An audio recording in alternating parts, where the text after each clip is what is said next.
Ma joie est très profonde parce que quand on est en Afrique, on ne peut pas vivre et venir sans joie parce que le peuple africain est accueillant et chaleureux et on a une jeunesse aujourd'hui qui est extrêmement importante et qui est très demandeuse d'avoir de la formation, de l'information, également le niveau du sport qui est mon métier depuis 30 ans. Il y a beaucoup de talents et de gens extrêmement doués ici qui ne demandent qu'à évoluer. C'est ce qu'on essaye de faire aujourd'hui à travers le Eric Favre Gym à Conakry, qui existe maintenant depuis quelques années, mais qui a changé son enseigne pour passer en Eric Favre Gym il n'y a pas très longtemps. Et on va essayer à partir de ce pilote de développer un petit peu le sport à travers l'événementiel, à travers la préparation physique, et puis toujours en ayant en point d'orgue la santé du public.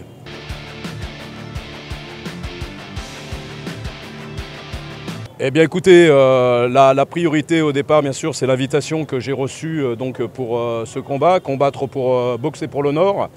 Je suis très heureux, moi ça fait très longtemps que je suis dans le milieu de la boxe et je suis extrêmement curieux de pouvoir voir cette organisation, de pouvoir y participer. Je remercie encore tous les organisateurs et bien sûr tout le peuple guinéen de me recevoir.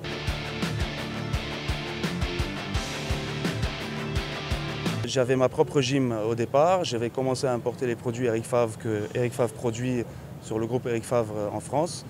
Et puis le jour où j'ai rencontré M. Eric, il m'a fait une proposition que je ne pouvais pas refuser. Donc en passant à Eric Favre Gym, j'ai l'occasion de pouvoir voyager dans le monde entier à travers des événementiels que M. Eric Favre fait. Mais aujourd'hui on est concentré sur l'Afrique, on veut développer l'Afrique avant tout. Moi je vais développer mon secteur en Guinée, tout comme il fait bien au Sénégal et en Côte d'Ivoire.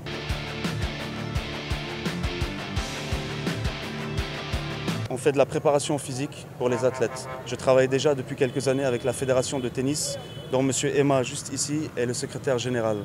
Je travaille aussi avec la fédération de judo, d'accord ? Et je travaille aussi avec quelques athlètes qui sortent des fédérations pour venir travailler avec moi, comme des karatékas, des strongmen. On va faire des compétitions. J'ai déjà préparé des athlètes moi seul pour aller les envoyer au Libéria, pour voyager à l'étranger, pour pouvoir faire des compétitions. Donc déjà dans le but, l'objectif c'était déjà d'éviter que la jeunesse guinéenne s'exporte à l'étranger pour pouvoir montrer ce qu'elle sait faire.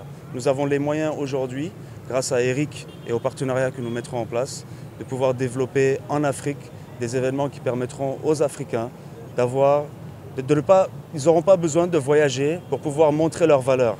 On va même essayer de les rapatrier, tous ceux qui sont à l'étranger, les ramener ici en Afrique pour qu'ils puissent prouver leurs valeurs et montrer et qu'ils soient fiers de leur pays.